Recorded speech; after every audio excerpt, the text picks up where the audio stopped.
उत्तर प्रदेश का देवरिया जिला इस वक्त पूरे देश में चर्चा का विषय बना हुआ है। वजह है एक ही गांव के 6 लोगों की हत्या।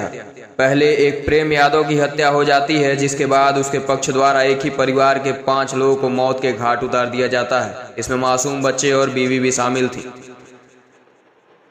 इस मामले में अब नया अपडेट आ रहा है कि प्रेम यादव के घर नोटिस चस्पा कर दी गई है। बुलडोजर चलने की संभावना जताई जा रही है। वहीं देवरिया इस समय आग पर बैठा हुआ है।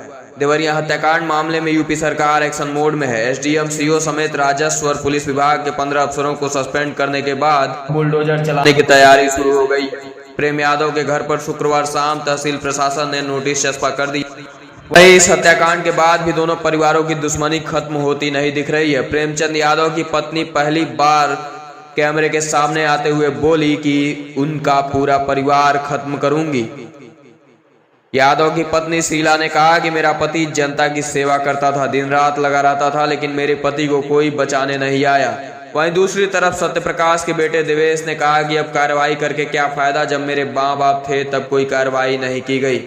प्रेमचंद यादव की पत्नी ने हमसे बताया कि मर जाए ओकर पूरा खानदान जड़ जाए, हमारा ओसे कोनो मतलब नहीं थे। हमार मर्दा तो पूरा जनता की सेवा करेला, रात बिरात जनता की सेवा करेला। हमरे मर्दे केहू बचावे वाला ना रहल ह। उनकर पूरा परिवार उजड़ जाए, हम उनके अपना हाथे से मारब। हम कहत हई उनकर पूरा परिवार खत्म करब। उनके तो बदमाश मरला, अब हमहू मारब। ये बातें प्रेमचंद यादव की पत्नी शीला ने कही। ये सब देवरिया हत्याकांड में मारे गए प्रेम यादव की पत्नी शीला के थे। भले ये बयान आवेश में दिया जा रहा हो, लेकिन जता रहा है यह बयान कि गांव में अभी रंजिश की आग ठंडी नहीं हुई है। हत्याकांड के बाद जब हमने बात की मौके वारदात पे, तो अभी भी गांव में तनातनी का माहौल बना हुआ है।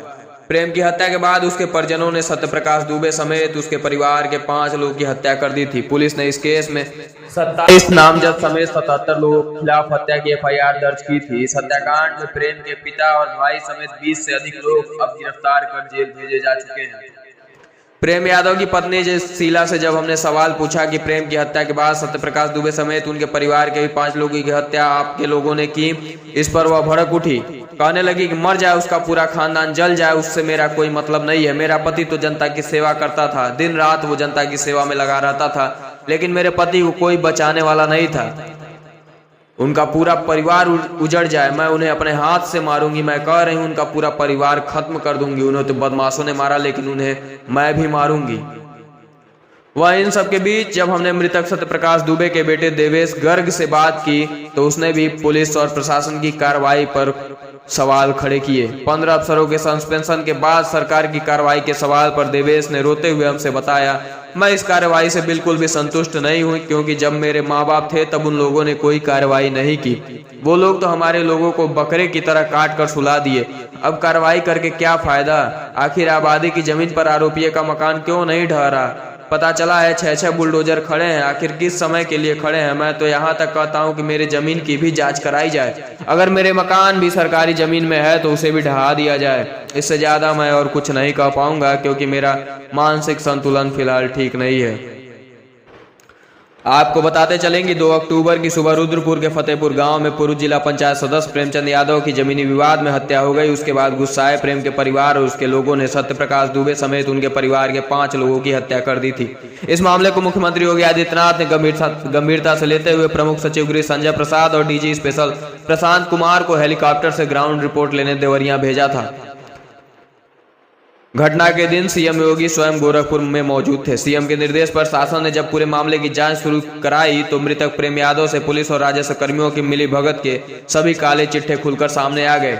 इस जांच में पता चला कि सत्यप्रकाश दुबे के परिवार ने 4 साल में 17 बार शिकायत की थी। उन्होंने खुद के और अपने परिवार की जान का खतरा बताया था। प्रेम यादव के सरकारी जमीन पर कब्जा किए जाने की भी शिकायत सत्यप्रकाश दुबे ने की थी, लेकिन हर बार पुलिस और राजस्व कर्मियों ने प्रेम से गठजोड़ कर मामले को रफा दफा कर कार्रवाई करने से पल्ला झाड़ लिया।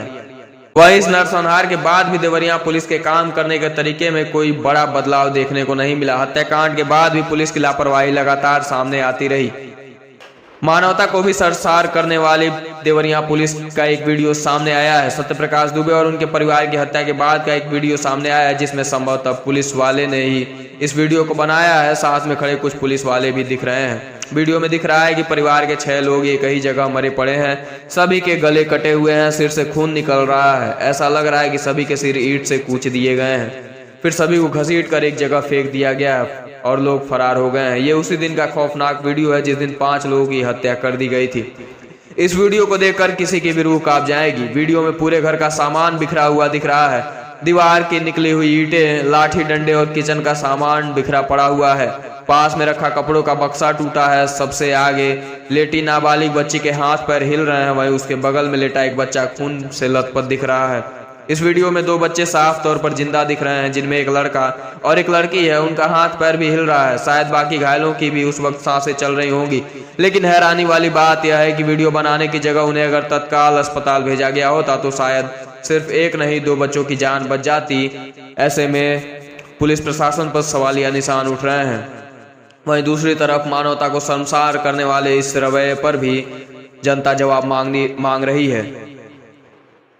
वहीं अगर हम यह मान भी लें कि यह वीडियो पुलिस ने नहीं बल्कि किसी ग्रामीण ने बनाया है, तो अब तक इतने बड़े हत्याकांड का विवाद से लेकर 5 लोगों की हत्या होने तक का कोई वीडियो सामने क्यों नहीं आया, बल्कि आज के दौर में छोटे से छोटे मामलों में भी आसपास के लोग तत्काल वीडियो बनाने लगते हैं। बावजूद इसके अब तक लहड़ा टोला में हुई 5 लोगों की हत्या का वीडियो तो दूर, पुलिस को अब तक इसका एक चश्मदीद भी नहीं मिला। हालांकि सत्यप्रकाश दुबे के घर के आसपास तमाम घर हैं। वैसे में ये भी सवाल उठता है कि इस मामले पर मौजूदा हालत क्या थी। इस सामूहिक हत्याकांड में सत्यप्रकाश दुबे की बड़ी बेटी शोभिता ने जिन 27 लोगों को नामजद आरोपी बनाया, उनमें कई प्रेम यादव के टोले के नहीं बल्कि सत्यप्रकाश के टोले के रहने वाले हैं।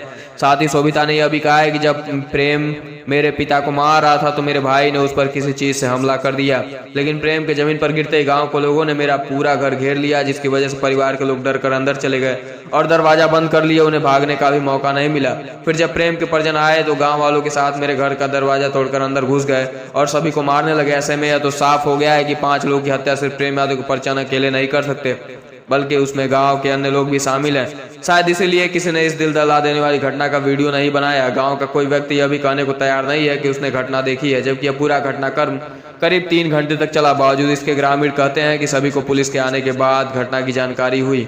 वहीं एक सवाल यह भी उठता है कि जब सत्यप्रकाश दुबे के परिवार के लोग प्रेम यादव के चोटिल होकर गिर जाने के बाद घर के अंदर चले गए, ऐसे में कोई तीसरा व्यक्ति इस घटनाक्रम का लाभ तो नहीं उठा लिया और उसने प्रेम यादव से अपनी व्यक्तिगत दुश्मनी निकालने के लिए प्रेम यादव की हत्या कर सत्यप्रकाश दुबे को मोहरा बनाने का प्रयास तो नहीं किया। इस मामले में मुकदमा दर्ज करने में पुलिस की एक और खामी सामने आई है। जल्दबाजी के चक्कर में पुलिस ने 2 साल पहले मृत व्यक्ति को भी घटना में आरोपी बना दिया है। पुलिस की इस कार्यशैली पर अब लोग सवाल खड़ा कर रहे हैं। 27 नामजद और 50 अज्ञात पर केस दर्ज हुआ है। इसमें भारत विधानसभा स्थित खामपार थाना क्षेत्र के केहुनिया में भी 8 लोग आरोपी बनाए गए हैं। इनमें एक आरोपी की मौत 2 साल पहले ही हो चुकी है। ऐसे में अब धीरे धीरे पुलिस की लापरवाह कार्रवाई की असलियत सामने आते जा रही है। इस मामले में खामपार थाना क्षेत्र के केहुनिया के रहने वाले दिवाकर तिवारी पुत्र रविंद्र तिवारी, अमरनाथ तिवारी, पवन तिवारी पुत्र अमरनाथ, श्रीप्रकाश दुबे, जयप्रकाश दुबे, श्रीराम दुबे पुत्र गण विजय नारायण दुबे, प्रभात दुबे पुत्र श्रीप्रकाश, बीरू दुबे पुत्र श्रीराम दुबे पर मुकदमा दर्ज किया गया है। इसमें आपको बता दें कि जयप्रकाश की मौत 2 साल पहले ही हो चुकी है। केहुनिया के ग्राम प्रधान राम आशीष ने इस बात की पुष्टि करते हुए बताया कि जयप्रकाश की 2 साल पहले ही मौत हो चुकी है, तो उन पर मुकदमा कैसे हो सकता है। इस मामले में इतने बड़े घटनाक्रम के बाद भी देवरिया पुलिस प्रशासन की लापरवाह रवैया सवालिया निशान खड़े करता है और सीएम योगी के तमाम दावों को पलीता लगाने के लिए पर्याप्त है।